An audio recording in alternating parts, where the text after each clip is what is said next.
Welcome back everyone. So in the last video we solved group solved product by the date, which was 48 question in our SQL 50 series, and in this video we are going to solve list the product ordered in a period. So let's dive in.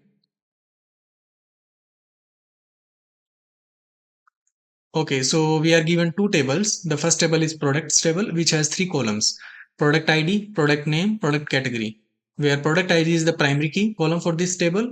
This table contains data about the company's product. The second table is the orders table, which has three columns: product ID, order date, and unit. This table may have duplicate rows. So product ID is the foreign key that is reference column to the product table. So unit is the number of the product order in the order date.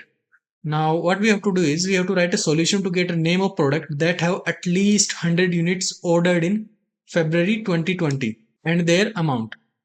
We can return the result table in any order. So let's see the first example. We have the products table and the order table, and the product ID in the order table is referencing to the product table. So if there is a product ID in the orders table, then it must or surely be coming from the products table. Now what we have to do is we have to find the names of the product that have at least 100 units ordered in February 2020. So that is February 2020, that is this. So these two entries. Okay, then we have these three entries. Okay, then these two entries. So these are the entries where the product are ordered in February.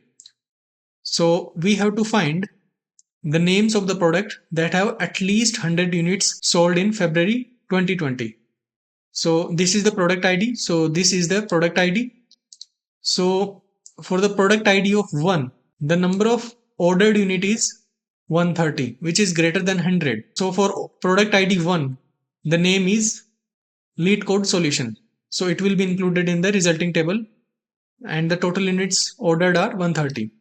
Then the second is 2, and the ordered unit is 80, which is less than 100, so it will not be included.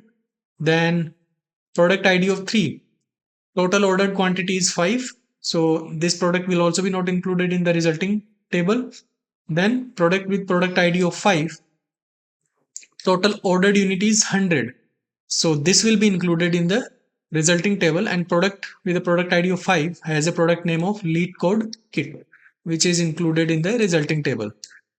Now how should we approach this problem? So you see, in the resulting table we want the product name and unit. Unit come from the orders table and product name come from the first table, and we have to do this for each product.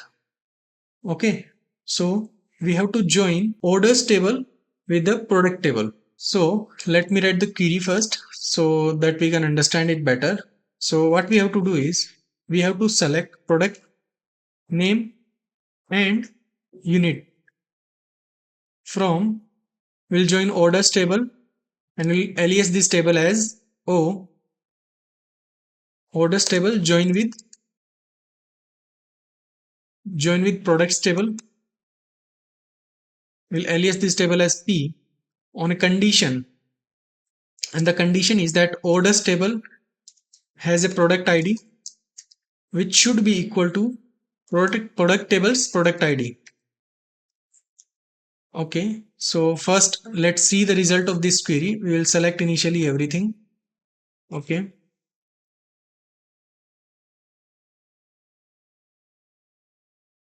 okay, so this is the result of our above query. So product ID in the first table is equal to product ID in the second table, which means now for each entry we can know the name of the product. So for product ID 1, the name is LeetCode solution. Similarly for other entries. Now what we have to return is to get the name of product that have at least 100 quantity or 100 units ordered in February 2020. So for each product, which means we have to group by product ID. So we have to group by product ID, and since product ID exists in both the table, we can use either one. So let's say for order ID, orders table, so group by order product ID. So by grouping by product ID, we will be able to know the units ordered, but we have to only check for those units which are ordered in February Okay, February 2022. So we'll write the where condition, where order date like 2020 02. So first we will filter out all those entries where the order dates like 2020 02. Okay, then from the leftover entries we will group by product IDs, and from each group we'll check that if the ordered units are greater than 100, then we'll include those entries, else we will not include those entries. So having count of, sorry, not sum of units or unit greater than equal to 100. So now we are left with only those groups where the units ordered in February 2022 is greater than 100. Okay, and now what we have to select is, we have to select product name that comes from the second table. We have to select units ordered, okay, as unit. Okay, so now let's see the result of this query.